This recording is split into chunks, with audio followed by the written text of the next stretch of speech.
नमस्कार प्यारे बच्चों, स्वागत है आपका हमारे इस YouTube चैनल के ऊपर।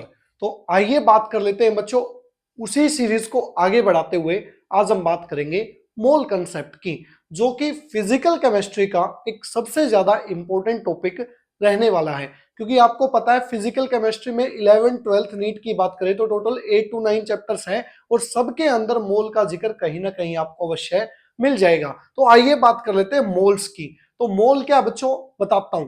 मोल is neither a physical quantity nor a chemical parameter, rather it is a mathematical number and its value is equal to 6.022 into 10⁻23।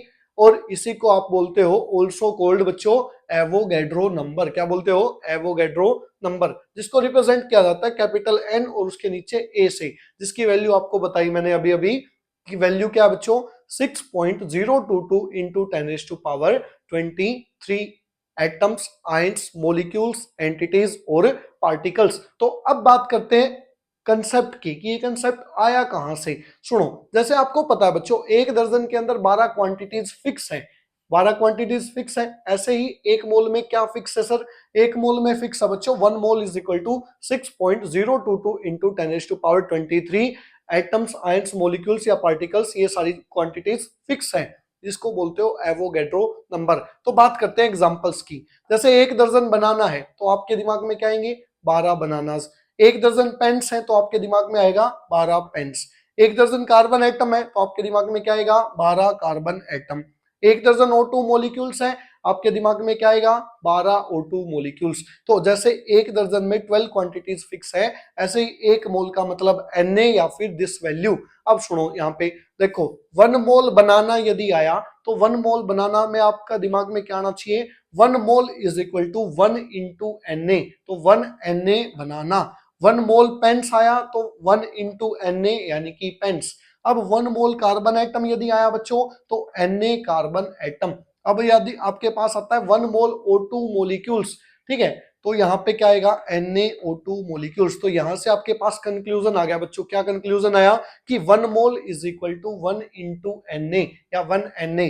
2 mole is equal to 2 into Avogadro number या 3 moles is equal to 3 into Avogadro number. ये conclusion आ गया। अब concept पे चलते हैं। तो देखो, यदि आपको बोला गया 1 मोल H2 मोलिक्यूल, तो 1 मोल H2 मोलिक्यूल का मतलब 1 मोल का मतलब क्या फिक्स है बच्चों?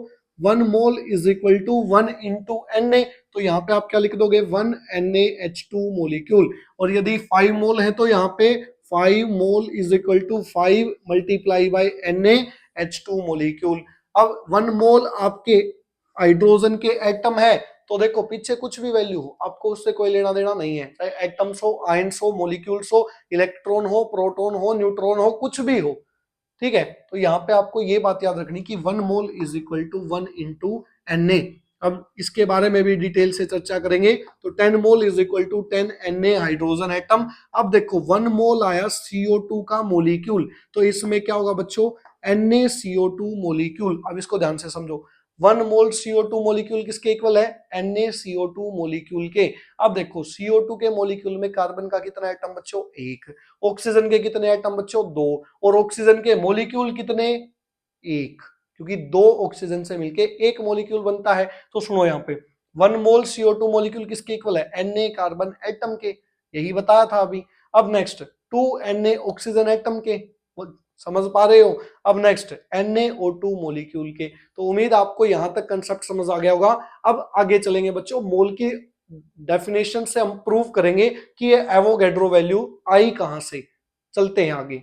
तो अब दूसरी डेफिनेशन जहां से हम प्रूव करेंगे बच्चों की मोल की ये वैल्यू कहां से आई है, तो उसकी बात कर लेते हैं कि mole is the amount of substance that has as many entities. अब ये एंटिटीज का क्या फंडा है सर? एंटिटीज को ही बोलते हो बच्चों एटम्स, आयंस, मोलिक्यूल्स या फिर अल्फा पार्टिकल्स या फिर इलेक्ट्रॉन, प्रोटॉन, न्यूट्रॉन, ये सारी बातें इसी को बोलते हो, एंटिटीज को ही। तो एंटिटीज और ये बात एक ही है, एंटिटीज या पार्टिकल्स। तो मोल क्या बच्चों? It is the amount of substance that has as many entities as क्या कौन कंटेन कर रहा? जो as there are atoms in exactly 12 gram of the carbon 12 isotopes. Isotopes क्या होता है बच्चों? जिसका एटॉमिक नंबर सेम होता है, मास नंबर डिफरेंट होता है। जैसे हाइड्रोजन के आइसोटोप्स पढ़े होंगे आपने, 1h1, 1h2, 1h3। तो यहां देखो, अब देखो weight of one atom of carbon 12, ये वैल्यू आपकी आई है स्पेक्ट्रोमेट्री से, या सॉरी स्पेक्ट्रोस्कोपी से। तो 1.992648 इंटू 10 की पावर -23 ग्राम, ये आपका एक एटम का कार्बन 12 का वेट है। तो अब सुनो, क्या ये 1.992648 इंटू 10 की पावर -23, अब ग्राम एटम ऑफ कार्बन 12 क्या एक एटम कंटेन कर रहा है? एक एटम, यस सर। तो यहां देखो 1 ग्राम किसके इक्वल हो जाएगा भाई? आपका unitary method 1 gram is equal to 1 upon this value, यानी कि 1.992648 इंटू 10 की पावर -23, इतने एटम कंटेन करेगा 1 ग्राम। तो 12 ग्राम कितना कंटेन करेगा? जो इसके 1 मोल के इक्वल था, यही तो बोला इसने। तो 12 ग्राम कितने कंटेन करेगा बच्चों? 1 डिवाइडेड बाय 1.992648 इंटू 10 की पावर -23। अब यूनिटरी मेथड से मल्टीप्लाई बाय 12, तो यहां से आपकी वैल्यू आ जाएगी बच्चों 6.022 इंटू 10 की पावर 23, यानी कि एवोगैड्रो नंबर के इक्वल, जो हमने प्रूफ कर दिया है। उम्मीद आपको समझ में आ गया होगा। तो 1 mole is equal to 6.022 into 10 की power 23 is equal to Avogadro number. अब सुनो, अब कैलकुलेशन देखेंगे हम नंबर ऑफ मोल्स की। 3 फॉर्मूलाज हैं, पहले नॉर्मल लिख देता हूं, उसके बाद अच्छे से समझा दूंगा और क्वेश्चंस करेंगे ताकि आपको कॉन्फिडेंस आए। तो 3 चीजें गिवन होगी बच्चों, और एग्जामिनर घुमा फिरा के पूछेगा मोल्स। तो हरियाणवी में एक कहावत सुनी होगी कि आप बाबू ब्याली ये कीती है पाऊंगी रामरा। तो इसका मतलब क्या है कि बात घुमा फिरा के पूरी फिजिकल केमिस्ट्री में कहां पे आके अटकेगी बच्चों? मोल्स के ऊपर। तो यहां देखो, व्हेन मास इज गिवन, तो मोलर मास की वैल्यू हो जाएगी बच्चों, मोलर मास क्या होगा? मास ऑफ 1 मोल। तो 1 मोल एटम का मास क्या कहलाएगा? Molar mass. अब यूनिट ऑफ मोलर मास क्या हो जाएगी? ग्राम पर मोल। तो जब यदि एग्जामिनर आपको मास गिवन दे और मोल्स कैलकुलेट करने हो, तो नंबर ऑफ मोल्स का फॉर्मूला हो जाएगा बच्चों, जिसको एन से रिप्रेजेंट करते हैं, स्मॉल एन से। Number of moles is equal to given mass divided by molecular mass, gram divided by gram per mole. तो यूनिट क्या जाएगी बच्चों? मोल। उम्मीद आपको ये फॉर्मूला यहां तक क्लियर हुआ होगा। अब सेकंड फॉर्मूला की बात करेंगे, जब आपको क्या गिवन होगा? Given number of particles. और थर्ड फॉर्मूला होगा जब आपको क्या गिवन होगा बच्चों? Given number, given volume of gas at STP या एनटीपी। उसके ऊपर भी बात कर लेते हैं। तो यदि केस सेकंड की बात हम करें बच्चों, तो जब number of particles are given, तो इनको रिप्रेजेंट किया जाता है कैपिटल एन से। किससे रिप्रेजेंट किया जाता है? कैपिटल एन से। तो यहां देखो, नंबर ऑफ मोल्स निकालने का फॉर्मूला हो जाएगा गिवन नंबर ऑफ पार्टिकल्स, यानी कि capital N divided by Avogadro number. अब मोलिकुलर मास में आपको सिखा के आ चुका हूं, एवोगैड्रो नंबर की वैल्यू आपको पता चल गई। मैंने कहा था ना 3 वैल्यूज आपको पहले से पता होंगी, और 3 वैल्यूज जो वो कैलकुलेट करवाएगा वो आपसे। ठीक है, अब देखो नोट, पार्टिकल्स में भी atoms, ions, molecules, electron, proton, neutron, alpha particles. Alpha particles क्या होगा बच्चों? हीलियम का 2,4 का मॉलिक्यूल। तो ये आपके पार्टिकल्स रहने वाले हैं या एंटिटीज रहने वाली हैं। नेक्स्ट केस थर्ड की यदि हम बात करें, अब वो आपको दे देगा volume of gas at STP या एनटीपी। अब एसटीपी या एनटीपी एक ही बात होती है, कंफ्यूज मत होना। एसटीपी की फुल फॉर्म होती है बच्चों standard ambient temperature and pressure, या फिर normal ambient temperature and pressure. तो अब यदि हम बात करें एसटीपी स्टैंडर्ड टेम्परेचर और प्रेशर की, और नॉर्मल टेम्परेचर और प्रेशर की, तो ये वैल्यू होती है बच्चों, टेम्परेचर आपको लिखा मिलेगा क्वेश्चन के अंदर 0 डिग्री सेल्सियस या फिर 25 डिग्री सेल्सियस भी हो सकता है, ये चेंज होता है। नेक्स्ट उसके बाद प्रेशर आपको मिलेगा 1 बार या फिर 1 एटीएम। अब वॉल्यूम की बात करोगे, तो volume of 1 mole of any gas at STP या एनटीपी, इसकी वैल्यू आपको पहले से ही पता है, जिसकी वैल्यू अब की बुक्स में चेंज हो चुकी है। कहीं पे 22.7 रख रहे हैं, 24.7 रख रहे हैं, और कहीं पे 22.4 रख रहे हैं। तो ये वैल्यूज आपको पता होनी चाहिए। अब इसके बाद चल लेते हैं बच्चों हम आगे। तो यहाँ पे देखो ये 3 फॉर्मूलेज आपके क्लियर हो गए। तो नंबर ऑफ मोल्स अगर निकालने हैं, एक फॉर्मूला था given mass by molecular mass, एक फॉर्मूला है given number of particles divided by Avogadro number, और एक फॉर्मूला बच्चों आपका given volume of gas at STP या NTP divided by 22.4 litre gas at STP या एनटीपी। अब देखो यहां से 18 फॉर्मूले जनरेट हो जाएंगे, उनकी बात कर लेते हैं। तो नंबर ऑफ मोल्स जो है इसको निकालना है आपको। ठीक है, घुमा फिरा के बात नंबर ऑफ मोल्स पे आएगी। तो अभी देखो इस एरो का क्या मतलब है कि यहाँ मास से चले हैं और मोल्स निकाल रहे हैं। तो नंबर ऑफ मोल्स का फॉर्मूला अभी पढ़ के आए बच्चों, क्या हो जाएगा? Given mass divided by molecular mass. तो given mass divided by molecular mass. अब देखो इस एरो का क्या मतलब है, मोल्स दे रखे हैं, गिवन मास निकालना है, तो गिवन मास का फॉर्मूला हो जाएगा बच्चों given mass is equal to number of moles into molecular mass. उम्मीद है आपको ये समझ आ रहा होगा। नेक्स्ट अभी देखो given number of particles they रखे हैं और मोल्स निकालना है, तो नंबर ऑफ मोल्स का फॉर्मूला हो जाएगा capital N divided by Avogadro number. ठीक है, अब यहाँ पे मोल्स दे रखे हो और गिवन नंबर ऑफ पार्टिकल्स वो मैंने बताया एटम्स आयंस मॉलिक्यूल्स, ये सारी बात लिख भी लेना बेशक, atoms ions molecules electron proton neutron, तो ये सारी बात यहाँ आएंगी। अब सुनो इसके बाद कैपिटल N यदि कैलकुलेट करना है तो इसकी वैल्यू हो जाएगी small n into Avogadro number. ठीक है, अब नेक्स्ट इसके बाद गिवन वॉल्यूम ऑफ गैस यदि दे रखा है मोल्स निकालने हैं, तो अभी फॉर्मूला पड़ा given volume of gas divided by 22.4 litre gas at STP या एनटीपी। ठीक है, अब ये सारी बात आपको पता होनी चाहिए। अगर ये कंडीशंस ना दे रखी हो तो आपको यूज करना होता है बच्चों क्या, ideal gas equation, that is PV is equal to NRT. तो यहाँ पे लीटर होना चाहिए, गैस होना चाहिए और कंडीशन क्या होनी चाहिए, एसटीपी या एनटीपी। टेंशन ना लो, अभी न्यूमेरिकल भी करेंगे। ठीक है, और यदि अब आपको मोल्स दे रखे हो और गिवन वॉल्यूम निकालना हो तो नंबर ऑफ मोल्स और इसकी मल्टीप्लाई कर दोगे तो आपके पास डाटा आ जाएगा given volume is equal to number of moles into 22.4 litre gas.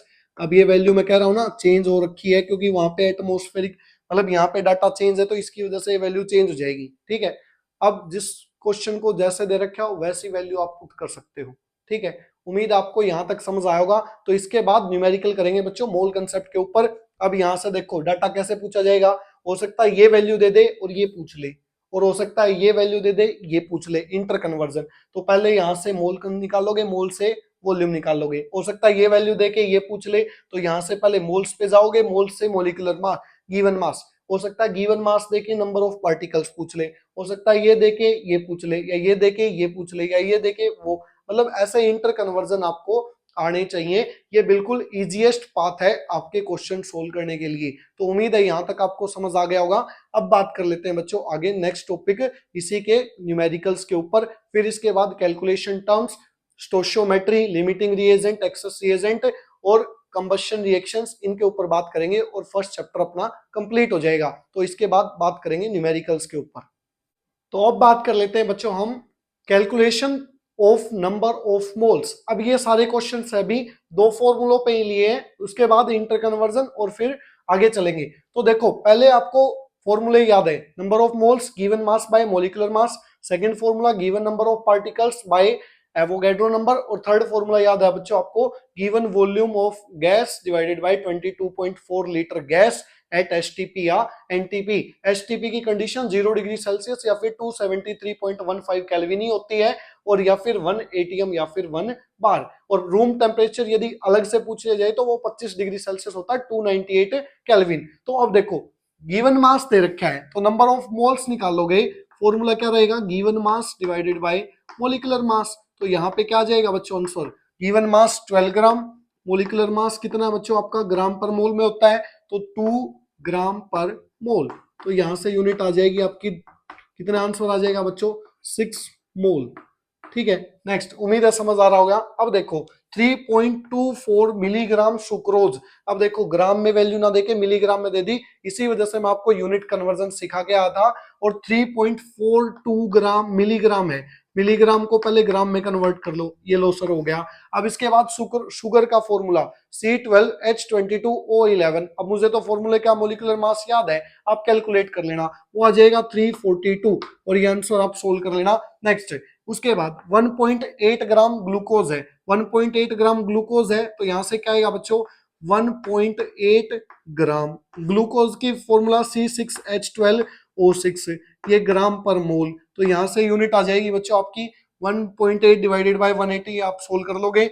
Next 88 milligram CO2। ठीक है, 88 मैं इतना तो मान के चल रहा हूं कि आप 11th क्लास में हो चुके हैं, ये वैल्यूज तो सोल्व कर ही सकते हो। नेक्स्ट 88 मिलीग्राम, मिलीग्राम को ग्राम में कन्वर्ट कर लोगे 10 की पावर -3 से अपॉन 44, क्योंकि मोलिकुलर मास क्या होता है 44 ग्राम पर मोल। अब यूनिट हमेशा साथ के साथ लिखोगे ताकि कैंसिल हो जाए और आपको ये पता रहता रहे कि आप क्या चीज कैलकुलेट कर रहे हो। तो यहाँ से 2 इंटू 10⁻³ आ जाएगा। नेक्स्ट 5 मोल्स ऑफ CO2, और इसमें अब क्या पूछेगा वो, अब यहाँ पे उल्टा कर दिया इसी फॉर्मूले को, अब वो क्या पूछ रहा है, गिवन मास। तो गिवन मास का फॉर्मूला क्या होगा बच्चों, given mass is equal to number of moles into molecular mass. तो नंबर ऑफ मोल्स गिवन है 5 इंटू 44, तो जो वैल्यू आएगी वो ग्राम में आ जाएगी। आंसर आप निकाल लेना। उम्मीद है आपको यहाँ तक क्वेश्चन सारे क्लियर हो गए होंगे। अब नेक्स्ट फॉर्मूले पे क्वेश्चन करते हैं। नेक्स्ट फॉर्मूला क्या था, अब यहाँ पे देखो डाटा पहचानना आना चाहिए, कौन सा डाटा गिवन है, गिवन नंबर ऑफ पार्टिकल्स। तो यहाँ से चेक करो, नंबर ऑफ मोल्स का फॉर्मूला क्या हो जाएगा, given number of particles divided by Avogadro number.